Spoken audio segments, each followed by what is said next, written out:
Sur notre troisième business, nous avons développé maintenant depuis 4 ans toute une série de technologies assez compliquées, je pense assez uniques, qui, dans un premier temps, permettre au niveau technologique, pour le dire simplement, de rendre transparent la capacité d'accéder à n'importe quel capteur à travers n'importe quel réseau.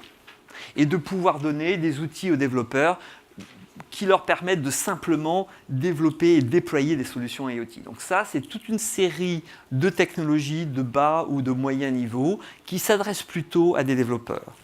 À partir de ces technologies, nous avons développé cette année des solutions verticalisées pour nous et pour nos partenaires qui sont de vraies solutions que tout un chacun peut utiliser tous les jours pour résoudre de vrais problèmes.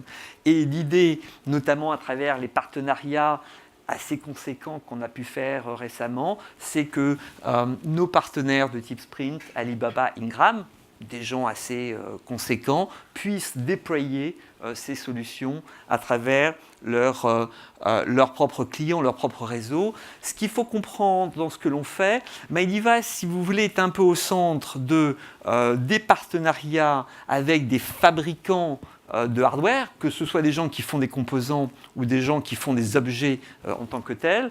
De l'autre côté, des opérateurs télécoms qui produisent et qui fournissent l'accès au réseau nécessaire pour ces solutions IoT, et des grossistes ou des intermédiaires qui permettent de pousser la dimension logistique, de déployer ces solutions. Notre modèle économique aujourd'hui est à peu près double. Sur des partenariats, je dirais, directs avec des gens comme Sprint ou des gens comme Alibaba, l'idée est d'avoir un partage de revenus sur ces grands groupes qui vont pousser ces sociétés, ces produits, ces solutions verticalisées à leur base installée et à leurs clients. Sur des partenariats de type Ingram, on est plus sur un schéma de quelques dollars, 2, 3, 4 dollars, de coûts fixes, mensuels, par objet connecté déployé, quelle que soit finalement la façon dont ces distributeurs vont les pousser à leurs clients. Donc 2 modèles économiques différents. Juste pour vous donner une idée de la différence en termes d'utilisabilité et d'installation. Donc là, aujourd'hui, vous voyez l'application MyDevice qui tourne sur mon iPhone, que j'ai lancé. Ce que je veux aujourd'hui, c'est installer mon capteur. Donc ce que je demande, c'est, excusez-nous, c'est en anglais, c'est d'ajouter un device. J'arrive à ma caméra, j'ai un capteur et un barcode sur mon device, j'ai uniquement à le mettre. Aujourd'hui, il reconnaît mon capteur. Il voit que c'est un capteur de température et automatiquement, il va rentrer l'ensemble des règles. Vous avez des alertes prédéfinies entre telle température et telle température, vous avez des rapports plus ou moins prédéfinis, vous dites à qui vous l'envoyez, mais c'est tout ce que vous avez besoin de faire pour installer un capteur comme celui-là. Et après, il suffit que j'aille, donc j'ai un capteur qui est déjà installé un peu plus loin, j'ai ici tout un reporting de mon information, je peux l'avoir en mode chart, et donc j'ai un suivi à tout moment de ce qui se passe. Littéralement, vous avez vu, ça prend 25 secondes. Ce truc-là prendrait littéralement un jour. Donc, ce qui est important à comprendre et qui explique vraiment ce changement de paradigme extrêmement important, c'est que vous avez d'un côté quelque chose qui est 100 fois plus simple. En 2 minutes, n'importe qui peut installer un système contre un jour pour un spécialiste par musée. Vous avez un système qui structurellement est plus fiable et plus robuste dans la mesure où vous avez une infrastructure liée à l'IoT en termes de réseau, en termes de composants sur lesquels vous avez eu énormément d'investissement, mais ce petit capteur est éminemment plus robuste malgré son prix que quelque chose comme ce gros machin, et ça coûte 10 fois moins cher. Donc vous avez quelque chose qui est 10 fois moins cher et qui est 10 fois plus facile, robuste, simple à utiliser. Et c'est pour ça, si vous voulez, et on n'en est qu'au tout début.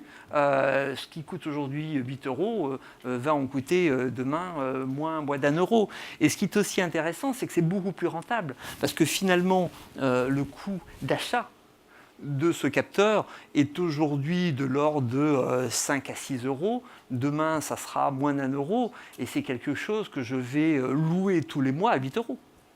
Donc vous faites beaucoup plus d'argent avec une solution que vous vendez en mode SaaS de ce type-là, versus ce machin qui marche globalement une fois sur deux et sur lequel le constructeur va marger au mieux à 20%.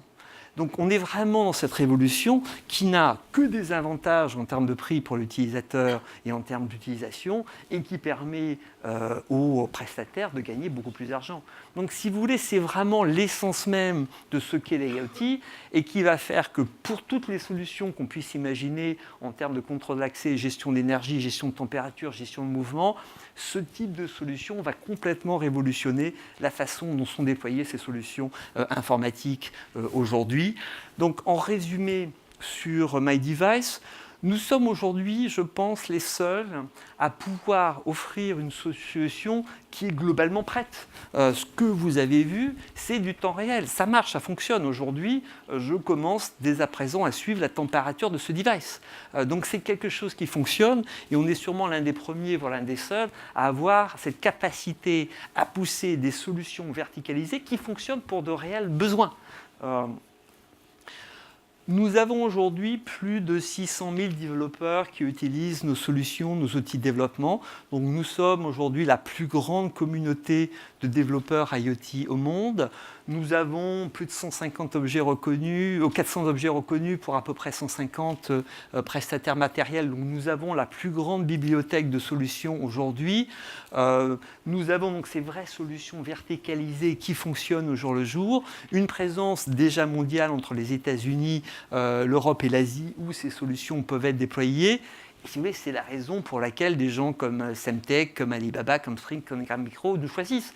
Ce n'est pas parce qu'on est sympathique et français qu'ils viennent nous voir, c'est parce que ce sont des gens qui ont des enjeux extrêmement importants autour des objets connectés, qui font leurs recherches. Et bien, globalement, tous ces gens-là, je pense être des gens à peu près sérieux, viennent nous voir pour qu'on puisse les aider à travers nos technologies à déployer ces solutions.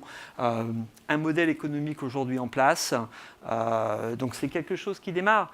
Ça reste un chiffre d'affaires qui effectivement reste très marginal d'une certaine façon si vous comparez aux chiffres qu'on fait déjà en vendant des photos ou en vendant des logiciels.